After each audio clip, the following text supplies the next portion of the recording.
Le troisième point, et là j'étais un peu surpris, j'avoue, quand t'as lancé ça dans Super Green Me, tu t'es dit, ok, je vais aller chercher d'autres appartes. Ouais. Parce que je vis dans une passoire énergétique. Et je trouvais que c'était un move un peu osé, quoi. Surtout quand bah, tu disais ta copine n'est pas écolo, tu que l'appart lui est mets ça, génial. que l'appart est génial, ouais, vous le dites bien. Et du coup tu te dis bah ouais, effectivement ça c'est grosse action. Est-ce que l'impact en vaut la chandelle en fonction, j'imagine en fonction du type d'appartement, mais c'était quoi du coup son impact sur ton bilan carbone, et est-ce que d'ailleurs t'as fini par le faire, pas le faire, est-ce que t'as prévu de le faire, est-ce que c'est un des compromis que t'as fait? Alors, mon appart effectivement est une passoire énergétique, une passoire thermique, pardon. Et vraiment l'expression passoire thermique, je pense qu'elle a été inventée pour l'immeuble dans lequel je vis.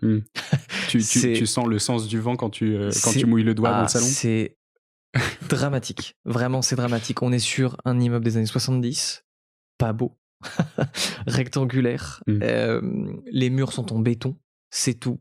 Simple vitrage. Et en plus, chaudière au gaz. Collectif. Ok. Donc en plus, t'as même pas la main dessus. Chauffé à 22 d'hiver. Ça coche toutes les pires cases. Je le vois bien. Et quand je suis arrivé, encore, c'était une chaudière au fioul. Donc enfin voilà, il y a rien qui va. Et donc très clairement, aujourd'hui, c'est ce qui pollue le plus chez moi. C'est mon appartement. Alors ça, moi, ça m'a mis une claque énorme, parce que je savais pas. Déjà, je ne savais pas à quoi j'étais chauffé. Parce qu'en fait, chauffage collectif, il fait chaud dans l'appart et tu cherches pas à comprendre plus loin, en fait. Donc tu poses des questions et j'apprends que donc quand j'ai emménagé, c'était au fioul, qu'ils ont changé la chaudière et qu'ils ont mis du gaz.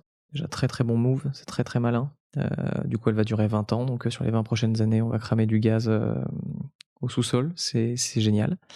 Et donc ouais, je me suis dit, pour réduire mon empreinte carbone, il faut que je change d'appart. Alors que cet appart est absolument génial. Il est pas très loin d'où on enregistre aujourd'hui. J'ai vu sur du verre, enfin je suis en plein Paris et j'ai vu sur du verre, c'est calme, enfin bon voilà, tout est top, et tu partages ta vie avec quelqu'un qui n'a pas ces convictions là et qui voit juste le fait que c'est un appartement qui est absolument canon. Même si la facture de chauffage peut être un peu salée. Non, parce que collectif. Oui, c'est vrai. Donc en fait, c'est compris dans les charges. Enfin non, vraiment, il y a 0 point négatif là-dedans. Donc effectivement, j'ai mis ce sujet sur la table.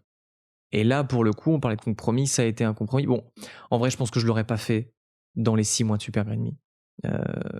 Parce que c'est quand même très très compliqué.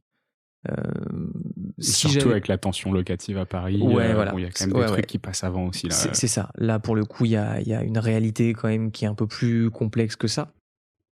Mais j'ai mis ce sujet sur la table, compromis avec ma copine. On s'est dit, mais ok, voilà, quand on va changer, on fera attention au DPE, etc. On regardera, on sera plus attentif à ça. Et j'ai eu un message qui m'a fait sourire, mais qui est très très juste sur Instagram. Il y a quelqu'un qui m'a écrit et qui m'a dit, mais ça va réduire votre empreinte carbone à vous de changer d'appart. Très bien. Mais ceux qui vous remplacent. Bah ouais. Mais en fait, le problème, c'est pas vous, c'est l'appartement. Et c'est très juste.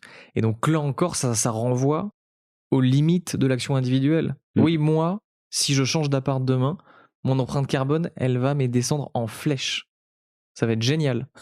Mais par contre, l'appart, il aura pas bougé. On va pas le détruire, on va pas l'isoler parce que je pars. Il va rester comme ça va rester une passoire thermique. Donc, faire des choses, soit oui, c'est bien, mais voilà, il faut juste être réaliste et il faut aussi solliciter de l'aide ailleurs.